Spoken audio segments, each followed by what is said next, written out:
സുവിശേഷം 3-ാം അധ്യായത്തിന്റെ 18-19 വാക്യങ്ങളും കൂടി ചിന്തിക്കാൻ കാരണമായി തീർന്നു. ഇത് വളരെ ഇന്റർലിങ്ക്ഡ് ആണെന്ന് ഞാൻ പറഞ്ഞല്ലോ. സ്തോത്രം. വളരെ സീരിയസ് എന്ന് പറഞ്ഞാൽ അനേകര് ശ്രദ്ധ കൊടുക്കാതിരിക്കുന്ന ഒരു ഭാഗമാണ് ഈ റോമാലേഖനം 8-ാം അധ്യായത്തിന്റെ 1 തുടങ്ങി 4 വരെ വാക്യങ്ങൾ. ശ്രദ്ധ കൊടുത്താൽ തന്നെ അനേക ദുരുപദേശങ്ങൾ, വ്യാജ ഇൻ്റർപ്രിട്ടേഷൻസ് ഉള്ള കാര്യമാണ് ഇത്. സ്തോത്രം. അതുകൊണ്ട് നമ്മൾ അതിനെ വളരെ ആഴത്തിൽ പഠിക്കുകയും നമ്മുടെ ജീവിതത്തിൽ ദൈവത്തിൻ്റെ പരിശുദ്ധാത്മാവ് അത് പ്രവൃത്തിയിലേക്ക് കൊണ്ടുവന്ന് നമ്മളെ ശുദ്ധീകരിച്ച് തനിക്ക് വേണ്ടി വേർതിരിക്കുമ്പോൾ നമ്മുടെ വീക്ക്നെസ്സുകൾ, നമ്മുടെ ബലഹീനതകൾ, പാപ സ്വഭാവങ്ങൾ ഇപ്പോൾ വെളിപ്പെടുത്തി തരുമ്പോൾ അത് ഏറ്റെടുത്ത് മനസ്സിലാക്കി അക്നോളജ് ചെയ്ത് അതിനെ ഉപേക്ഷിക്കുന്നതാണ് നല്ലത്. നമ്മൾ അടുത്ത ദിവസം പഠിക്കാനുള്ള വാക്യങ്ങളാണ് അത് കൺക്ലൂഡ് ചെയ്യുന്നത്. ഇന്ന് നമ്മൾ പറഞ്ഞു, സ്തോത്രം, ന്യായവിധി എന്നതോ ലോകത്തിൽ വന്നിട്ട് മനുഷ്യന് പ്രവൃത്തി ദോഷമുള്ളതാകിയാൽ മനുഷ്യൻ വെളിച്ചത്തെക്കാൾ ഇരുളിനെ സ്നേഹിച്ചത് തന്നെ എന്ന് പറഞ്ഞു. അടുത്ത വാക്യം പറയുന്നത്, തിന്മ പ്രവർത്തിക്കുന്നവൻ എല്ലാം വെളിച്ചത്തെ പകയ്ക്കുന്നു. കാരണം എന്താണ് പറഞ്ഞിരിക്കുന്നത്? തൻ്റെ പ്രവൃത്തിക്ക് ആക്ഷേപം വരാതിരുത്താൻ വെളിച്ചത്തിലേക്ക് വരുന്നതുമില്ല. സത്യം പ്രവർത്തിക്കുന്നവനോ തൻ്റെ പ്രവൃത്തി ദൈവത്തിൽ ചെയ്തിരിക്കൽ അത് വെളിപ്പെടേണ്ടതിന് വെളിച്ചത്തിലേക്ക് വരുന്നു. അപ്പം ഇരുട്ടിൻ്റെ പ്രവൃത്തി ചെയ്തു നടക്കുന്നവൻ ദൈവത്തിൻ്റെ പരിശുദ്ധാത്മാവ് പ്രവർത്തിക്കുന്ന സഭയ്ക്കകത്തോ കൂട്ടായ്മയ്ക്കകത്തോ വരാൻ പകയ്ക്കുന്നതിൻ്റെ കാരണം എന്താ പറയുക? അവൻ പ്രവർത്തിച്ചു കൊണ്ടിരിക്കുന്ന അവൻ്റെ പാപപ്രവൃത്തികൾ പച്ചയായിട്ട് വെളിപ്പെടും. അതിനേക്കാൾ നല്ല ദൈവം ആരെയും അപമാനിക്കാൻ ആഗ്രഹിക്കുന്നവനല്ല. ഇപ്പം പരിശുദ്ധാത്മാവ് ഓരോ വ്യക്തികളിലും ഇൻഡിവിജ്വലായിട്ടാണ് ഇടപെടുക. ആദ്യം ഇൻഡിവിജ്വലായിട്ട് ഇടപെടുമ്പോൾ തീ കത്തുന്ന അനുഭവത്തോടുകൂടെ പാപത്തെ വെറുത്ത് കളയത്തക്ക, എനിക്കതിന് വേണ്ടേ അയ്യം വിളിച്ചുകൊണ്ട് വെറുത്ത് കളയത്തക്കവണ്ണം വെളിപ്പെടുത്തി തരും. കാരണം അതിൻ്റെ ശിക്ഷാവിധിയും കൂടെ പാരലായിട്ട് വെളിപ്പെടുത്തും. അത് യോഹന്നാൻ നമ്മളെ സ്തോത്രം ലേഖനത്തിന് 14 പറയുന്നത്, 16 പറയുന്നത് പാപത്തെക്കുറിച്ചും നീതിയെക്കുറിച്ചും ന്യായവിധിയെക്കുറിച്ചും വെളിപ്പെടുത്തും. അപ്പോൾ പേഴ്സണലായിട്ട് വെളിപ്പെടുത്തി തന്നിട്ടും അതിനെ ഒരു പക്ഷേ ഇഗ്നോർ ചെയ്ത് കളയും. കാരണം ദൈവത്തിൻ്റെ പരിശുദ്ധാത്മാവ് ഇടപെടുന്നത് ആർക്കും എതിർത്തുകൂടാൻ പറ്റാത്ത ശക്തിയും പരാക്രമത്തോടു കൂടിയാണ്. മനുഷ്യർ ഇപ്പോൾ ഞങ്ങൾ ദൈവദാസന്മാർ പ്രസംഗിക്കുന്നത് പോലെയല്ല. ദൈവത്തിൻ്റെ പരിശുദ്ധാത്മാവ് ഇടപെട്ടാൽ ആർക്കും എതിർക്കാൻ പറ്റില്ല. കാരണം സകല കാര്യങ്ങളും വ്യക്തിപരമായിട്ട് അതിൻ്റെ സകല വിഷയത്തോടു കൂടി നമ്മുടെ ബുദ്ധിമണ്ഡലത്തിൽ ഓർമ്മയിൽ വെളിപ്പെടുത്തി തരും. സാഹചര്യങ്ങൾ എന്തുകൊണ്ടാണ് സിൻ ചെയ്തത്, ഏത് സാഹചര്യത്തിലാണ് സിൻ ചെയ്തത്, ആ സിൻ ചെയ്യുന്ന സമയത്തുണ്ടായിരുന്നുള്ള ആ പർപ്പസ് എന്താണ്, ചിലപ്പോൾ സ്ലിപ്പായിരിക്കാം, പർപ്പസ് എന്താണ്, ഇതെല്ലാം കൂടെ വെളിപ്പെടുത്തി തരുമ്പോൾ എക്സ്ക്യൂസ് ഇല്ല. ദേവദാസന്മാരുടെ അടുത്തോ പ്രസംഗിക്കുന്നവരുടെ അടുത്തൊക്കെ വേണമെങ്കിൽ എക്സ്ക്യൂസ് പറയാം, ആർഗ്യൂ ചെയ്യാം, ജസ്റ്റിഫൈ ചെയ്യാം. പക്ഷെ ദൈവത്തിൻ്റെ പരിശുദ്ധാത്മാവ് ഇടപെട്ടാൽ ആർക്കും എതിർത്തുകൂടാൻ പറ്റാത്ത ശക്തിയും പരാക്രമമുള്ളവനാണ്. അപ്പോൾ അത് പേഴ്സണലായിട്ട് ഇടപെടുമ്പോൾ അത് അക്നോളജ് ചെയ്ത് അതിനെ എന്നേക്കുമായിട്ട് ഉപേക്ഷിച്ച് ഫോർഗീവ്നെസ് ചോദിച്ച് ക്രിസ്തുവുമായിട്ട് നിരപ്പ് പ്രാപിക്കുന്നതാണ് നല്ലത്. അല്ലെങ്കിൽ ഇതുപോലെ കൂട്ടായ്മകളിൽ കൊണ്ടുവന്നിട്ട് സുവിശേഷത്തിൽ കൂടെ വെളിച്ചത്തെ നമുക്ക് വെളിപ്പെടുത്തി തരും. അപ്പോൾ ആ വെളിച്ചത്തെക്കാളും അധികമായിട്ട് ഇരുടിനെ സ്നേഹിക്കുകയാണെങ്കിൽ അതാണ് അവർ സുവിശേഷം കേട്ടിട്ട് മുന്നോട്ട് വരാത്തത്. കാരണം അവർക്ക് ആ പാപത്തിൽ രസിക്കണം, അവിടെ ആ ജഡത്തിൻ്റെ മോഹങ്ങളിൽ രസിച്ച് നടക്കണം. ഒരു വെളിച്ചത്തിലേക്ക് വന്നാൽ അത് എക്സ്പോസ് ചെയ്തറിയാം. ഇനിയും സമ്മതിച്ചില്ലെങ്കിൽ ദൈവത്തിൻ്റെ പരിശുദ്ധാത്മാവ് എന്ത് അറിയാം, പബ്ലിക്കായിട്ട് നിങ്ങൾക്ക് വെളിപ്പെടുത്തും. വായ അടയ്ക്കാൻ പറ്റില്ല. സകല രഹസ്യഭാവങ്ങളും പച്ചയായിട്ട് ഉച്ചത്തിൽ വിളിച്ച് പറഞ്ഞു പിടിക്കും. എന്നിട്ടും ഫൈനലായിട്ട് അക്നോളജ് ചെയ്യാത്തവരാണ് പാതാളത്തിൽ പോയിട്ട് ക്രിസ്തുവിനെ മഹത്വപ്പെടുത്തും. കർത്താവേ, നീ എനിക്ക് ഇത്രയും അവസരങ്ങൾ തന്നു, എൻ്റെ ലംഘനങ്ങൾ ഇത്ര പ്രാവശ്യം മാത്രം നീ എനിക്ക് വെളിപ്പെടുത്തി തന്നു, അതെല്ലാം ഓർമ്മപ്പെടുത്തി തരും. എന്തുകൊണ്ടാണ് റിനൗൺസ് ചെയ്യാതിരുന്നത്, എന്തുകൊണ്ടാണ് പാപത്തെ ത്യജിക്കാതിരുന്നതെന്നും വെളിപ്പെടുത്തും. There is no excuse, there is no justification, there is no argument there. Yes, എനിക്ക് കിട്ടി ശിക്ഷ യോഗ്യമായത് തന്നെയെന്ന് പറഞ്ഞുകൊണ്ട് കർത്താവിന് മഹത്വപ്പെടുത്താം എന്ന് മാത്രമേ ഉള്ളൂ. അതാണ് ഈ ജോൺ ചാപ്റ്റർ 3 18-21 കൺക്ലൂഡ് ചെയ്യുന്നത്. വെളിച്ചത്തെക്കാൾ ഇരുളിനെ സ്നേഹിക്കുന്നത് കൊണ്ട് വെളിച്ചത്തെ പകയ്ക്കുന്നു, സുവിശേഷത്തെ പകയ്ക്കുന്നു, ക്രിസ്തുവിനെ പകയ്ക്കുന്നു. പേരൊക്കെ പറയും, കർത്താവിൻ്റെ നാമത്തെ അവരെടുക്കും, ദൈവം തമ്പുരാനാണ് എല്ലാം ചെയ്യുന്നത്, ദൈവമാണ് നടത്തുന്നത് ഒക്കെയും പറയും. പക്ഷേ അവരുടെ പാപത്തെ എക്സ്പോസ് ചെയ്യാൻ സമ്മതിക്കില്ല.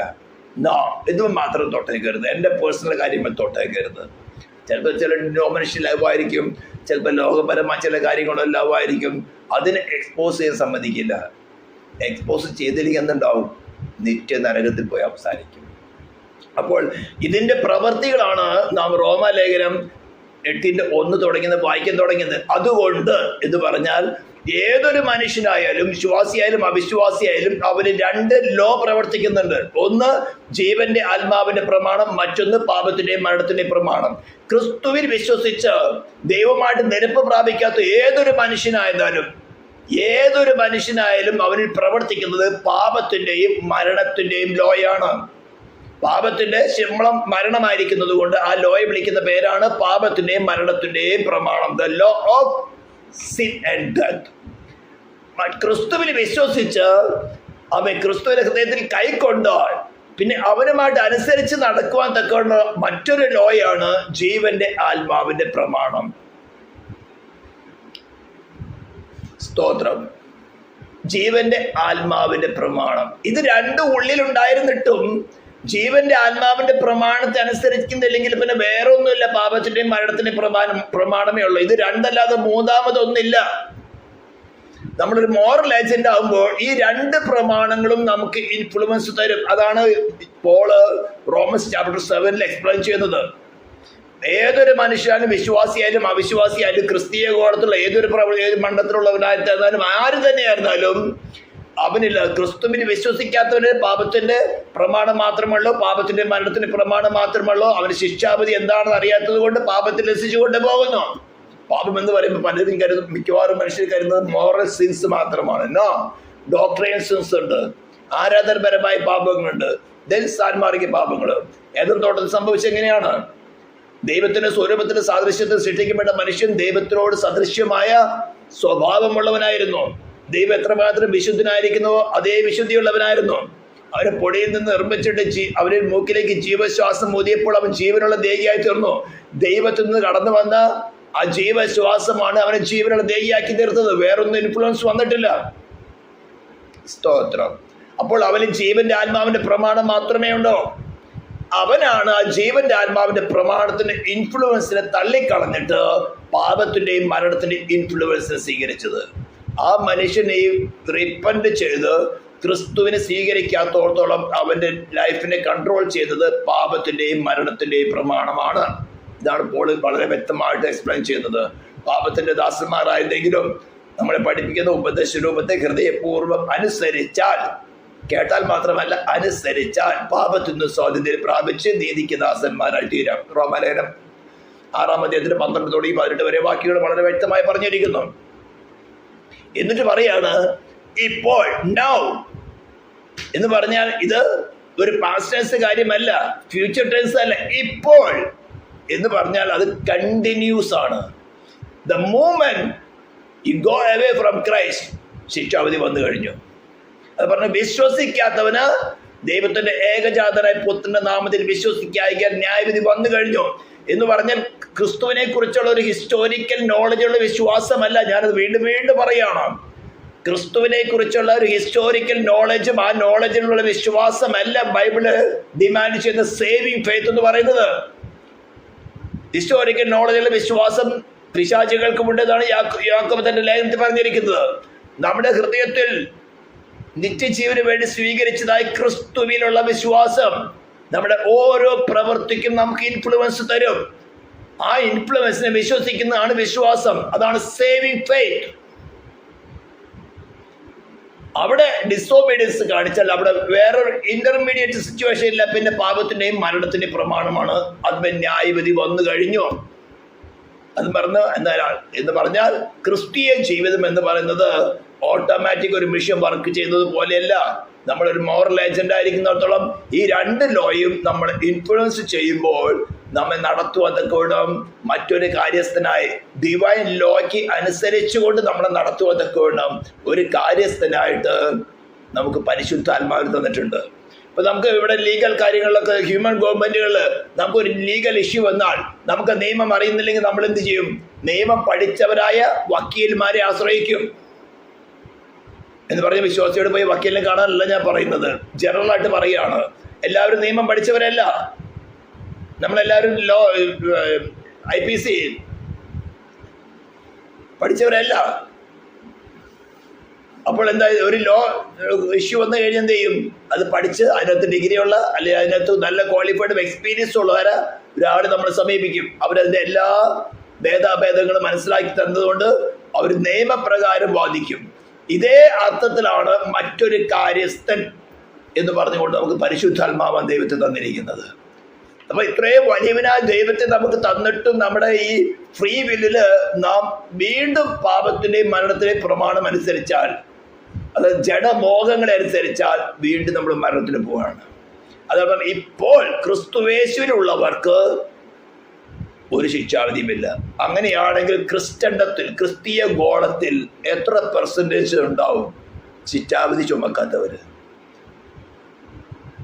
പ്യൂരിറ്റൻസ് എന്ന് പറഞ്ഞ അല്ലെങ്കിൽ കൂടുതൽ വിശ്വാസത്തിൽ പെർഫെക്റ്റ് എന്ന് ക്ലെയിം ചെയ്ത പെന്തിക്കോസിനകത്ത് തന്നെ ഒരു 99% ഔട്ടാണ്. ജീവന്റെ ആത്മാവിന്റെ പ്രമാണം അനുസരിച്ചാണോ നടക്കുന്നത്? രക്ഷിക്കപ്പെട്ട് സ്നാനപ്പെട്ടു പരിശുദ്ധാത്മാവ് നിറവ് പ്രാപിച്ചു, ഞാൻ മുന്നോട്ട് പോയിക്കൊണ്ടിരിക്കുന്നു എന്ന് പറഞ്ഞുകൊണ്ട് ജഡത്തെ അനുസരിക്കുന്ന മൂവ്മെന്റില് ന്യായവിധി വന്നു കഴിഞ്ഞു. ഇതെല്ലാം വളരെ സിമ്പിൾ ലാംഗ്വേജാണ്. ഇതിന് വലിയൊരു ഇന്റർപ്രിട്ടേഷൻ്റെ ആവശ്യമില്ല. ഇപ്പോൾ ക്രിസ്തുവേശുവിലുള്ളവർക്ക് ഏത് മൂവ്മെന്റ് ക്രിസ്തുവിൽ നിന്ന് അകന്നോ ജഡ്ജ്മെന്റ് വന്നു കഴിഞ്ഞു. ഡിവൈൻ ലോ മാറ്റുവാനോ അതിന്റെ വെയിറ്റേജ് കുറയ്ക്കുവാനോ ദൈവത്തിന് പോലും സാധ്യമല്ല. ദൈവത്തിന് സാധ്യമല്ല. ഏതെങ്കിലും മനുഷ്യരോട് പ്രത്യേക കരുണ കാണിച്ച് ലോ ഇല്ലാതെ അവന് രക്ഷിപ്പാൻ ദൈവത്തിന് സാധ്യമല്ല. ദൈവം അങ്ങനെ ചെയ്യുന്നവനല്ല, ചെയ്യാൻ സാധ്യമല്ല. അവന് ദൈവത്തിന്റെ ഓർബിട്രറി ബില്ലിലല്ല ദൈവം പ്രവർത്തിക്കുന്നത്. ദൈവത്തിന്റെ സ്വേച്ഛാ അധികാരത്തിലല്ല ദൈവം പ്രവർത്തിക്കുന്നത്. അവന്റെ ഹൃദയത്തിൽ ഒരു ലോ ഉണ്ട്. ആ ലോ തന്നെയാണ് ആദാമിന്റെ ഹവയുടെ ഹൃദയത്തിൽ ഉണ്ടായിരുന്നത്. അത് തന്നെയാണ് നമ്മുടെ ഹൃദയത്തിലുള്ളത്.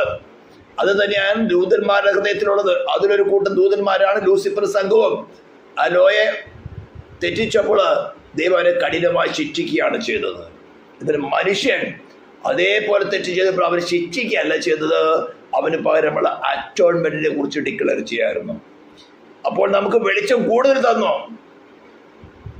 വെളിച്ചം കൂടുതൽ തന്നു. ദൂതന്മാർക്ക് ശിക്ഷ കിട്ടി, അപ്പൊ നമുക്കൊരു വെളിച്ചം കിട്ടി.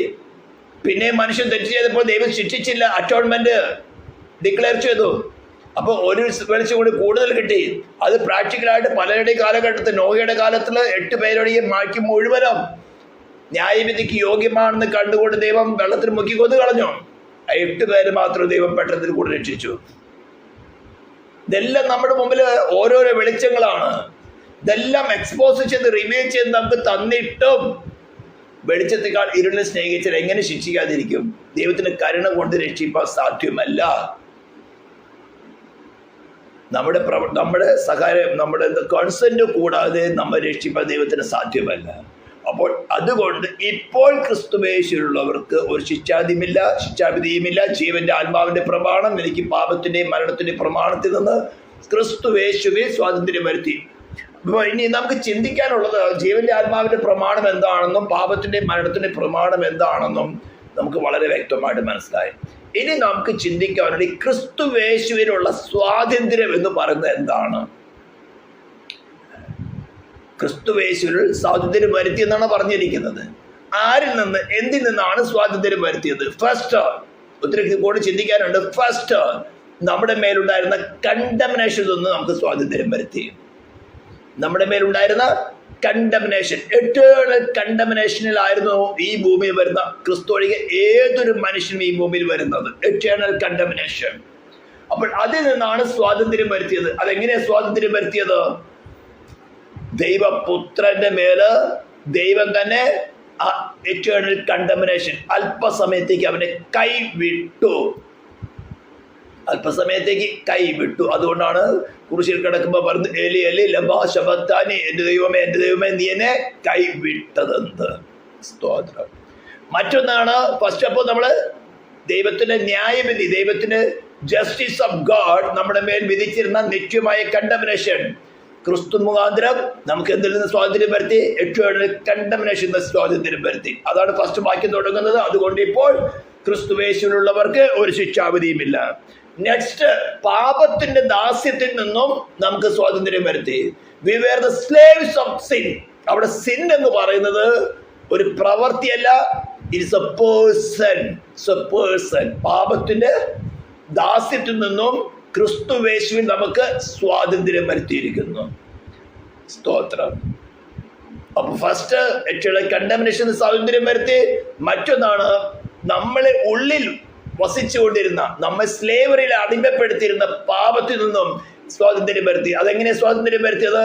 2 Corinthians chapter 5 verse 21. പാപം അറിയാത്തവനെ നാം അവനെ ദൈവത്തിന്റെ നീതിയാകേണ്ടത് പാപമാക്കി. ഇത് നമ്മൾ പഠിച്ച വാക്യത്തിൽ 3-ാം വാക്യം, റോമൻസ് ചാപ്റ്റർ 8:3. ജഡത്താലുള്ള ബലഹീനത. അത് നിങ്ങൾ പലവരും കാണാപ്പാടം പഠിക്കുമ്പോൾ ജഡത്തിലുള്ള ബലഹീനത എന്ന് പറയുന്ന, ജഡത്താലുള്ള ബലഹീനത നിമിത്തം. അതെന്താണ് അതിന്റെ അർത്ഥം? ജഡ മനുഷ്യനുള്ളത് കൊണ്ട് ന്യായപ്രമാണം ലോ വരുമ്പോൾ ഈ ജഡം മനുഷ്യൻ പ്രവർത്തിച്ചുകൊണ്ട് ആ ലോയെ ലംഘിപ്പിക്കുകയാണ്. കാരണം അതിന്റെ അറ്റോൺമെന്റ് നടന്നിട്ടില്ല. മനുഷ്യന്റെ ഉള്ളിൽ സിൻ എന്ന പേഴ്സൺ ഉണ്ട്. ആ പേഴ്സന്റെ ദാസ്യത്തിലാണ് എല്ലാ മനുഷ്യരും. അവനല്ല പ്രവർത്തിക്കുന്നത്, അവനെ നിയന്ത്രിക്കുന്ന സിൻ എന്ന പേഴ്സൺ. ആ വ്യക്തിയാണ് പല പല മോഹങ്ങളും ജനിപ്പിച്ചുകൊണ്ട് ചിലർ കൊണ്ട് മദ്യപാനം ചെയ്യിപ്പിക്കുന്നു, ചിലർ കൊണ്ട് വ്യഭിചാര പ്രവൃത്തി ചെയ്യിപ്പിക്കുന്നു, ചിലർ കൊണ്ട് സൂയിസൈഡ് ചെയ്യിപ്പിക്കുന്നു, ചിലർ കൊണ്ട് മറ്റുള്ളവരെ കൊല്ലുന്നു. ഇങ്ങനെ ആയിരക്കണക്കിന് 10,000-കണക്കിന് മാനിഫെസ്റ്റേഷൻ ഉണ്ട് ആ സിൻ എന്ന പേഴ്സണാലിറ്റിക്ക്. ഓരോരുത്തരും ഓരോ ചെയ്തുകൊണ്ടിരിക്കുന്നു. അതിന്റെ പ്ലഷറിൽ സന്തോഷിച്ചുകൊണ്ടിരിക്കുന്നു. എഫേസ്യർ 2:2 പറഞ്ഞതാണ്, ജഡത്തിനും മനോവികാരങ്ങൾക്ക് ഇഷ്ടമുള്ളതൊക്കെ ചെയ്തുകൊണ്ട് ലോകത്തിൽ മറ്റുള്ളവരെ പോലെ കോപത്തിന്റെ പാത്രങ്ങളായിരുന്നു. സ്തോത്രം. അപ്പൊ ഒരു പ്രത്യേക ഫോക്കസിൽ അവൻ മാത്രമാണ് അവനെ പാപി. സാൻമാർഗിക പാപങ്ങൾ ചെയ്യുന്ന മാത്രമാണ് പാപി എന്ന് പറയുന്ന കാര്യമില്ല. ദൈവവചനത്തിൽ സ്വന്തം വ്യക്തി താല്പര്യങ്ങൾക്ക് വേണ്ടി ദൈവവചനത്തെ കോട്ടിക്കളഞ്ഞ് പ്രസംഗിക്കുന്നവനും സാൻമാർഗിക പാപം ചെയ്തതിനേക്കാൾ വലിയ ദോഷമാണ്. അപ്പോൾ പാപത്തിന്റെ ദാസ്യത്തിൽ നിന്നുള്ള സ്വാതന്ത്ര്യം വരണമെങ്കിൽ എങ്ങനെയാ? പാപം അറിയാത്തവനെ നാം അവനെ ദൈവത്തിന്റെ നീതിയാകേണ്ടതിന് പാപമാക്കി. ജഡത്താലുള്ള ബലഹീനത നിമിത്തം ന്യായപ്രമാണത്തിന് കഴിയാഞ്ഞതിന് സാധിപ്പാൻ ദൈവം തന്റെ പുത്രനെ പാപജഡത്തിന്റെ സാദൃശ്യത്തിലും പാപനിമിത്തവും അയച്ചു. പാപത്തിനോ ജഡത്തിൽ ശിക്ഷ വിധിച്ചു, ക്രിസ്തുവിന്റെ ശരീരത്തിന് ശിക്ഷ വിധിച്ചു. ജഡത്തെ അല്ല ആത്മാവിനെ അത്ര അനുസരിച്ച് നടക്കുന്ന നമ്മൾ ന്യായപ്രമാണത്തിന്റെ നീതി എന്തെന്ന് പറഞ്ഞാൽ എന്താണ്? പാപം ചെയ്ത് ദേഹി മരിക്കണം. No excuse at all. ആ നിയമത്തിന് വെയിറ്റ് വെച്ച് കുറയ്ക്കാൻ സാധ്യമല്ല, അതിനെ ഇളവ് ചെയ്യാൻ സാധ്യമല്ല. പാപം ചെയ്ത് ദേഹി മരിക്കണം. ഇതാണ് ന്യായപ്രമാണത്തിന്റെ നീതി. ലോയുടെ നീതി വരും. നിങ്ങൾ കണ്ടിട്ടുണ്ട്, നമ്മൾ ഇപ്പോഴുണ്ടെന്ന് അറിയില്ല, ഈ ലോയുടെ കോടതികളിലും അല്ലെങ്കിൽ ലോയുമായിട്ട് വർക്ക് ചെയ്യുന്ന വക്കീലന്മാരുടെ ഓഫീസുകളിലൊക്കെ ഒരു ഗ്രഹത്തെ വെച്ചിട്ടുണ്ട്. കറുത്ത റിബും കൊണ്ട് കണ്ണ് കെട്ടിയിട്ട് ഒരു കയ്യിൽ തുലാസം ഉണ്ടാവും. എന്ന് പറഞ്ഞാൽ എന്താ? നിയമത്തിന് കണ്ണില്ല. നിയമത്തിന്റെ ഡിമാൻഡ് ഇതേയുള്ളൂ, പാപം ചെയ്തവന് മാതൃകാപരമായി ശിക്ഷിക്കണം, പാപം ചെയ്ത് ദേഹി മരിക്കണം. ദൈവത്തിന്റെ പ്രമാണത്തെ അനുസരിക്കുന്നവന് മാതൃകാപരമായിട്ട് സംരക്ഷണവും കൊടുക്കണം, പ്രതിഫലവും കൊടുക്കണം. സ്തോത്രം. അപ്പോൾ ജഡത്താലുള്ള ബലഹീനത നിമിത്തം ന്യായപ്രമാണത്തിന് കഴിയാഞ്ഞ് സാധിപ്പാൻ ദൈവം തന്റെ പുത്രനെ പാപജഡത്തിന്റെ സാദൃശ്യത്തിലും പാപനിമിത്തം അയച്ചു. പാപത്തിന് ജഡത്തിൽ ശിക്ഷ വിധിച്ചു എന്ന് പറഞ്ഞുകൊണ്ട് ഇത്ര വിശ്വസിച്ചുകൊണ്ട് ആയില്ല. അടുത്ത വാക്യമാണ്, ജഡത്തെ അല്ല ആത്മാവിനെ അത്ര അനുസരിച്ച് നടക്കുന്ന നമ്മിൽ. അപ്പൊ ആർക്ക് മാത്രമേ നീതി കിട്ടുന്നുള്ളൂ? ജഡത്തെ അല്ല ആത്മാവിനെ അത്ര അനുസരിച്ച് നടക്കുന്ന നമ്മിൽ ന്യായപ്രമാണത്തിന്റെ നീതി നിവൃത്തിയാകേണ്ടതിന് തന്നെ. അപ്പൊ കർത്താവിനെ കുറിച്ച് ഗുഡ് ഫ്രൈഡേ ആഘോഷിച്ചാലും ക്രിസ്മസ് ആഘോഷിച്ചാലും ഈസ്റ്ററിന് കള്ളു കുടിച്ചാലും ന്യായപ്രമാണത്തിന്റെ നീതി നിവൃത്തിയാകുമോ? ഒരു വളരെ സിമ്പിൾ ലാംഗ്വേജ്. ജഡത്തെ അല്ല ആത്മാവിനെ അത്ര അനുസരിച്ച് നടക്കുന്ന നമ്മിൽ ന്യായപ്രമാണത്തിന്റെ നീതി, ജസ്റ്റിസ് ഓഫ് ഗാഡ് നിവൃത്തിയാകേണ്ടതിന് തന്നെ. വളരെ സിമ്പിൾ എക്സ്പ്ലനേഷനാണ്. ഇതിന് ഗ്രീക്കൊന്നും പഠിക്കണ്ട. ഹല്ലേലൂയ. ന്യായവിധി എന്നത് വെളിച്ചം ലോകത്തിൽ വന്നിട്ടും മനുഷ്യരുടെ പ്രവൃത്തി ദോഷമുള്ളതാക്കിയാൽ അവർ വെളിച്ചത്തേക്ക് വരാൻ ആഗ്രഹിക്കുന്നതിന് കാരണം എന്താ? അവർ സിന്നിനെ എക്സ്പോസ് ചെയ്യും. അതുകൊണ്ട് ദൈവത്തിന്റെ പരിശുദ്ധാത്മാവ് പാപത്തെ കുറിച്ച് വെളിപ്പെടുത്തി തരുമ്പോൾ എൻ്റെ കർത്താവേ സ്തോത്രം സ്തോത്രം, നീ എന്നെ മാനിക്കുന്നല്ലോ. നീ പരസ്യമായിട്ട് വെളിപ്പെടുത്തുന്നില്ല, അല്ലെങ്കിൽ സുവിശേഷ വേലയുടെ സമയത്ത് ഇങ്ങനത്തെ കൂട്ടായ്മകൾ വെളിപ്പെടുത്തും, അപ്പോൾ രഹസ്യമായിട്ട് വെളിപ്പെടുത്തുന്നേ, പരസ്യമായിട്ട് പറയപ്പെടുന്നില്ല. അതും ഇല്ലെങ്കിൽ ദൈവം വായ തുറക്കും. ബലിയാമിലെ കഴുതയുടെ വായ തുറന്നതുപോലെ വായ തുറന്ന ചിലപ്പോൾ എല്ലാം വിളിച്ചു പറയേണ്ടി വരും. അതും ഇല്ലെങ്കിൽ ന്യായാസനത്തിന്, ക്രിസ്തുവിന്റെ വെള്ള സിംഹാസനത്തിന്റെ മുമ്പിൽ പച്ചയടങ്ങ് വെളിപ്പെടുത്തും, എല്ലാ സാക്ഷ്യങ്ങളും അടക്കം. രഹസ്യമായ പാപങ്ങൾ ഉത്തരവും ചുമരും സാക്ഷ്യം പറയും. പരസ്യമായ പാപങ്ങള് ആകാശവും ഭൂമിയും എതിർത്തും സാക്ഷ്യം പറയും. കൈക്കൂലി വാങ്ങില്ല. സ്തോത്രം. അപ്പോൾ ഈ സബ്ജക്റ്റ് ഏകദേശം കൺക്ലൂഷനിലേക്ക് വരികയാണ്. 4 വാക്യം എന്താ പറഞ്ഞിരിക്കുന്നത്? ജഡത്തെയല്ല ആത്മാവിനെ അത്ര അനുസരിച്ച് നടക്കുന്ന നമ്മൾ ന്യായപ്രമാണത്തിലെ നീതി നിവൃത്തിയാകേണ്ടത് തന്നെ. ന്യായപ്രമാണത്തിലെ നീതി എന്ന് പറയുന്നത് പാപം ചെയ്ത് ദൈവം മരിക്കും. അപ്പൊ ഈ ലോകത്തിൽ ക്രിസ്തു ഒഴികെ പാപം ചെയ്ത് ഒരു മനുഷ്യനുമില്ല. ഒരേ ഒരു വഴിയുള്ള ക്രൈസ്റ്റ് ജീസസ്. അവന്റെ ഹൃദയത്തിൽ വാഴ്വ സ്വീകരിച്ച് ആ ജീവന്റെ ആത്മാവിനെ അനുസരിച്ച് നടക്കുക. ഇതേ ഒരു മാർഗമുള്ളൂ. ഈ വചനങ്ങൾ ദൈവം നമ്മളെ ശുദ്ധീകരിക്കട്ടെ, ബലപ്പെടുത്തട്ടെ. സീരിയസ് ആയ വിഷയങ്ങളാണ്. ഞാൻ വെറുതെ പ്രസംഗിച്ച് പോവുകയല്ല. അനുഭവത്തിൽ കൂടെ, എക്സ്പീരിയൻസിൽ കൂടെയാണ് പറയുന്നത്. വളരെ താഴ്മയോടെ, വളരെ ഭയഭക്തിയോടും കൂടെ ദൈവത്തിൻ്റെ അടുത്ത് നിന്ന്, കർത്താവേ നിനക്ക് എന്നോട് കൃപ തോന്നി, എൻ്റെ കുറവുകളെ എക്സ്പോസ് ചെയ്ത് തരുമ്പോൾ അവ ഉപേക്ഷിക്കുവാനുള്ള കൃപയും തന്നേ മതിയാകൊള്ളുന്നവർ വളരെ താഴ്മയോടെ സബ്മിറ്റ് ചെയ്യുക. കർത്താവ് നമ്മളെ സഹായിക്കട്ടെ. നമുക്ക് പ്രാർത്ഥിക്കാം. പരിശുദ്ധ ദൈവമേ, സ്വർഗീയ പിതാവേ, തിരുനാമത്തെ വാഴ്ത്തുന്നു, സ്തുതിക്കുന്നു. നിന്റെ ഏറെ കൃപകൾക്കായി സ്തോത്രം. കർത്താവ്, നീ ഞങ്ങളെ സംസാരിക്കുന്നുണ്ടോ?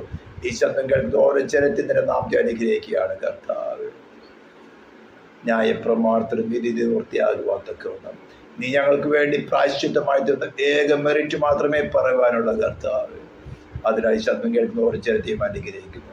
ഇസ്രായേലിൽ നിന്റെ നാമത്തെ ഞങ്ങൾ അനുഗ്രഹിക്കുകയാണോ? നിന്റെ ജനത്തിനെതിരായി പങ്കിരിക്കുന്ന സകല ഗൂഢാലോചനകളും നിന്റെ ജ്ഞാനത്തിൽ ശക്തിക്കൊത്തവണ കർത്താവ് നീ പ്രവർത്തിച്ചല്ലോ. അതിരുകളെ കാക്കുന്ന കൃപയ്ക്കായി സ്തോത്രം. ഇസ്രായേലിന്റെ അധികാരികളെ ആർമി കർത്താവ് നീ ബലപ്പെടുത്തിയതിനായി സ്തോത്രം. ശത്രുസേനെ ലജ്ജിച്ച് പോകത്തക്കവണ്ണം കർത്താവ് കർത്താവ് നിന്റെ ജ്ഞാനം, നിന്റെ ശക്തി നിവർത്തിക്കുമാറാകണമെന്ന് പ്രാർത്ഥിക്കുന്നു. പ്രാർത്ഥന കേട്ടതിനായി സ്തോത്രം. യേശു ക്രിസ്തുവിന്റെ നാമത്തിൽ തന്നെ നമ്മുടെ കർത്താവ് യേശു ക്രിസ്തുവിന്റെ കൃപയും പിതാവായ ദൈവത്തിന്റെ സ്നേഹവും പരിശുദ്ധാത്മാ ദൈവത്തിന്റെ പരിപാലന കൂട്ടായ്മയും നാം കേട്ടതായിട്ടുള്ള ഓരോ വചനത്തിന്മേൽ, എടുത്ത തീരുമാനങ്ങളിന്മേൽ, പ്രാർത്ഥിച്ച വിഷയങ്ങളിന്മേൽ, അനുഗ്രഹിച്ച അനുകരികളിന്മേൽ, ചെയ്ത ശുശ്രൂഷകളിന്മേൽ ഈ നിമിഷം തുടങ്ങി നമ്മുടെ കർത്താവ് യേശു ക്രിസ്തുവിന്റെ മേഘ പ്രത്യക്ഷത വരെയും പ്രവർത്തിക്കുമാറാകട്ടെ. ക്രിസ്തു യേശുവിൽ ചെയ്ത് നൽകിയ ദൈവത്തെ കാര്യങ്ങളിൽ നമുക്ക് ഒരിക്കൽ കൂടി സ്തുതിക്കാം. ഹല്ലേലൂയ, ഹല്ലേലൂയ, ഹല്ലേലൂയ. ആമേൻ. കർത്താവായ യേശുവേ വരയണമേ. സ്തോത്രം.